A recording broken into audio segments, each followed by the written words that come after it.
গঙ্গাচড়া ঘটে যাওয়ার পর আমাকে আসলে আমি বিভিন্ন গ্রুপে প্রস্তাব দিই, বিভিন্ন মেসেঞ্জার গ্রুপ আছে, এখান থেকে কিছু করা যায় কিনা, আমরা কিছু করতে পারি কিনা। সেখান থেকে বিভিন্ন গ্রুপের মেসেঞ্জার গ্রুপে আলোচনা করার পর আমি কোনো সাড়া পাইনি, তো কেউ কিছু মানে রেসপন্স করেনি। পরবর্তীতে দেখা যায় একটা পর্যায়ে ওই রক্তদান জীবন গ্রুপ একটা আছে, আমাদের লালনোর অনেকেই আছে আমাদের সদস্য, ওইখানে এক দাদার সাথে মোটামুটি এটা নিয়ে মোটামুটি প্রায় মানে মানে ঝগড়ার মতো একটা অবস্থা, মানে তর্ক বিতর্ক প্রায় ফান্ড নিয়ে। আমি কিন্তু ম্যাক্সিমাম সংগঠনকে বলি যে আগে ফান্ডটা করো, ওই ম্যাক্সিমাম মেসেঞ্জার গ্রুপগুলোকে আপনারা ফান্ড করেন। তারপরে ওনার সাথে একটা বাদ বিতর্ক হয় মেসেঞ্জারে, আর সেই ক্ষোভ থেকে আমার খুব একটা মানে মনের ভিতরে একটা এলাকা যে না কিছু করতে হবে, আমাকে কিছু করতে পারি। পরবর্তীতে আমি মহিন্দা সহ রায়জীবন দা, প্রশান্ত দা, আর বিরুদ্ধা সহ কিন্দুদা সহ বিভিন্ন জনকে মেসেঞ্জারে দিই যে দাদা কী করা যায়। আর সেই সময় একটা আমি প্ল্যান করি যে আমরা যেহেতু আমাদের কমিউনিটিগুলো ম্যাক্সিমামগুলো অর্থনৈতিকভাবে স্বাবলম্বী নয়, আমরা মধ্যবিত্ত বা নিম্নবিত্ত, বা সেখানে গঙ্গাচড়ায় একবারে 5-7 লাখ টাকা দেওয়ার মতো 3 টন চাল দেওয়ার মতো ডোনার আমাদের নাই। আর যদিও দুই একটা যদি থাকে হয়তো তাদের বিভিন্ন চাপ বা বিভিন্ন তারা আসলে প্রকাশ করতে চায় না। তা আমরা প্ল্যান করলাম যে আমরা চাল কালেকশন করবো, সহজ মাধ্যম একটা, টাকা দিয়ে করতে না পারি। আমাদের প্রত্যেকটা অঞ্চলে যে আমাদের পরিচিত ভাই ব্রাদারগুলো আছে, দাদারা আছে, আমরা চাল কালেকশন করবো মুষ্টি চালের মতো। আমরা কি করলাম, নিমিশের মধ্যে একটা গ্রুপ করলাম, Panchamanda foundation messenger group, WhatsApp group খুলে আমরা সব জায়গায় আমরা ছড়াই দিলাম। সবাইকে রিকোয়েস্ট করলাম যে দাদা প্লিজ আপনার গ্রাম থেকে কম দিয়ে আপনারা নিম্ন করে 20 কেজি চাল আমাকে 20-30 কেজি চাল কালেকশন করে দেন।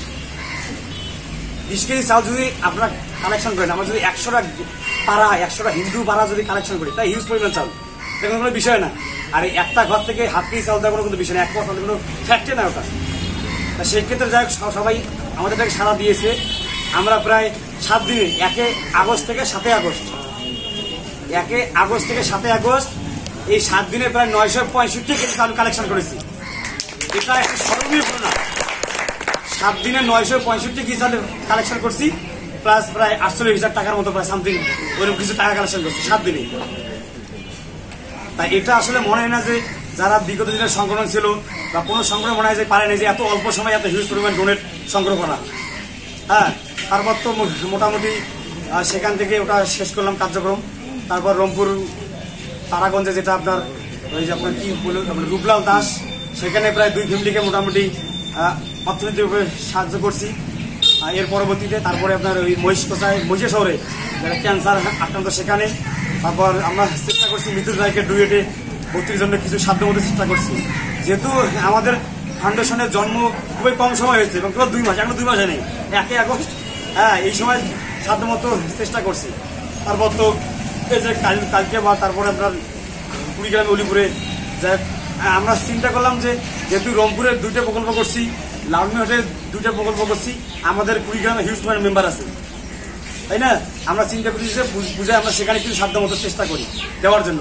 তার পরবর্তীতে আমাদের নাইজেরিয়া থাকে এক আন্টি আছে, উনি আমাদের ডোনার, উনি অত প্রত্যক্ষ প্রকাশনে অন্যভাবে জন্য সাহায্য করে উনি, প্লাস উনি আমাকে টাকা দিছে যে বাবা আমি কিছু টাকা পাঠাইলাম, তুমি আর কিছু ঘরে পূরণ করে তুমি অসহায় মানুষকে দান করো।